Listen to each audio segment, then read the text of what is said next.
उत्तर प्रदेश के नोएडा से इस वक्त की बहुत बड़ी खबर आपको बता रहे हैं, जहां नोएडा में दूसरे दिन भी बड़ा बवाल देखने के लिए मिला है। सेक्टर 80 में पत्थरबाजी की गई है, वहीं सेक्टर 121 में गाड़ियां तोड़ी गई हैं। नोएडा में आज फिर हंगामा हुआ है। सेक्टर 121 में पत्थरबाजी हुई है, वहीं पुलिस की कई गाड़ियां तोड़ी गई हैं। नोएडा सेक्टर 80 में भी पत्थरबाजी हुई है, पुलिस ने पत्थरबाजों को खदेड़ा है। इस वक्त की बड़ी खबर आपको नोएडा से बता रहे हैं, जहां दूसरे दिन भी भारी बवाल देखने के लिए मिला है। बता दें कि कर्मचारियों की तरफ से सैलरी बढ़ाने को लेकर ये बवाल 2 दिन से चल रहा है। 300 से ज्यादा लोगों को गिरफ्तार कर लिया गया है और आज दूसरे दिन भी सेक्टर 80 में पत्थरबाजी की गई है, वहीं सेक्टर 121 में गाड़ियां तोड़ी गई हैं। इस वक्त की बड़ी खबर आपको नोएडा से बता रहे हैं।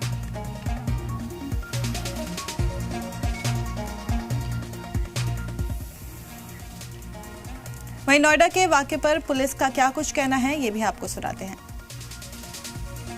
जो है वो तोड़फोड़ और उपद्रव की घटनाएं, आगजनी की घटनाएं असामाजिक तत्वों द्वारा की गई। पुलिस ने ऐसे लोगों के खिलाफ 7 FIR से अधिक अभी दर्ज की जा चुकी हैं और उनका आइडेंटिफिकेशन किया गया। लगभग 350 लोगों को मौके से उनकी गिरफ्तारी सुनिश्चित की गई।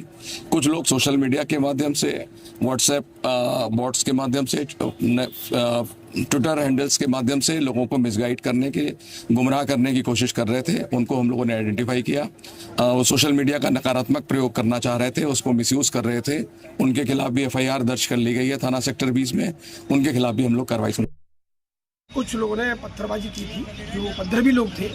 बाकी इनमें जो काम करने वाले लोग हैं, जो घरों में झाड़ू पोंछा करते हैं, वो अपनी मांग नहीं करके गेट पर धरना वगैरह मतलब कर रहे थे। समझाया बुझाया गया। कुछ उपद्रवी लोगों ने उसमें से पत्थर फेंकना पुलिस पर शुरू कर दिया, जिससे मेरे भी ये चोटें आई है।